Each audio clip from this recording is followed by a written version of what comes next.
This is Johnny Dosco. Stay tuned for another Scoresheet podcast. Holy Kadelka!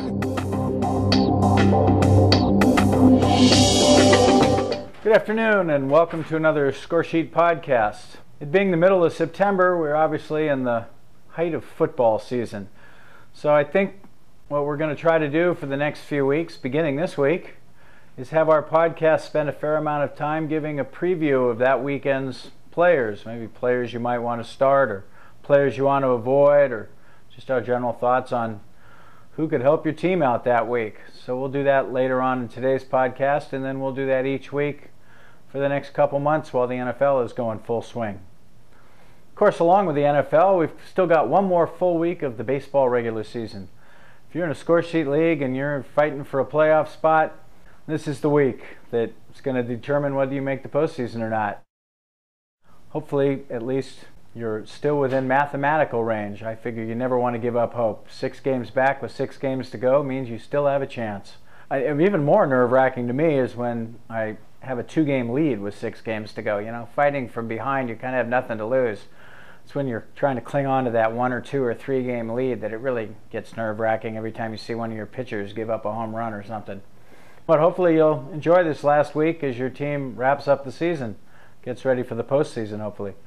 There's also hockey about to start. The NHL preseason games are in full swing. You can kind of see what rookies are making an impact. We're still forming hockey leagues, still have a couple openings in leagues that haven't started their draft yet. Then we also do a winter baseball game every year. This year we'll be using stats, players, and their statistics from 1985 through 1988. We generally send out information about our winter game in early or mid-October, run the drafts in November, and then play a 12-week season December, January, and early February. So if you'd like to play in our winter baseball game, you can expect to get an email or even a postal mail from us if you played before, or you can check it out on our website. It's kind of a nice time with all these various sports going on. Anyhow, on to the podcast about football. Preview for Week 3's games.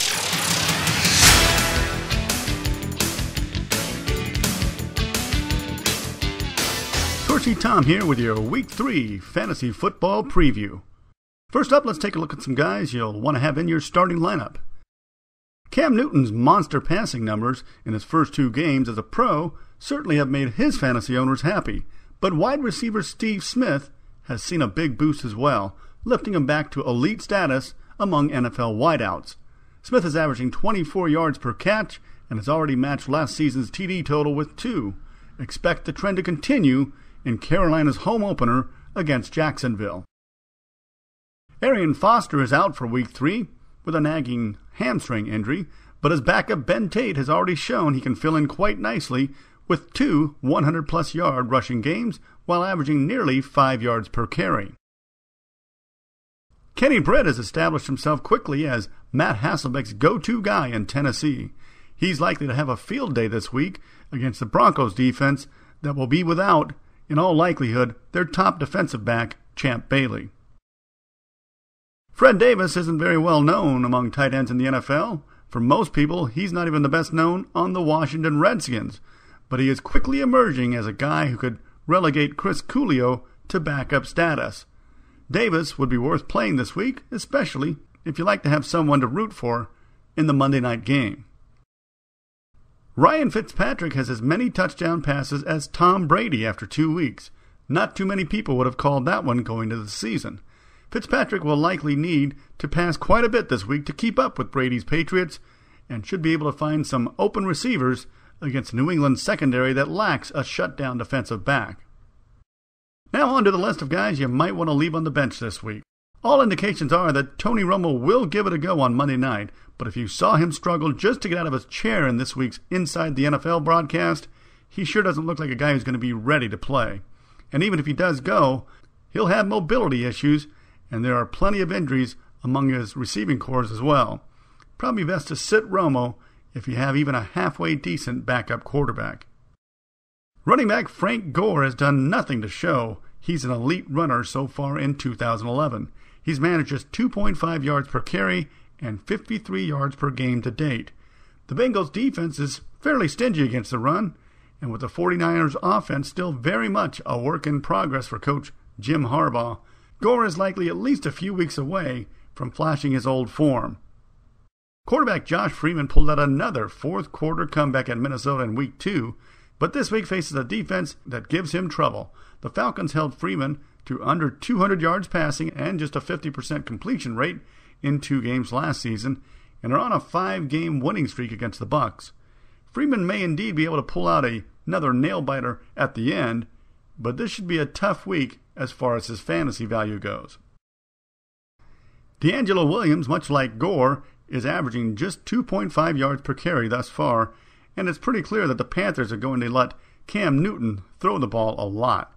That leaves a guy like Williams struggling to find his role within the offense.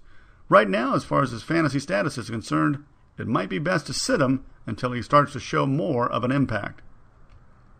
And last on the bench is Green Bay's running back Ryan Grant.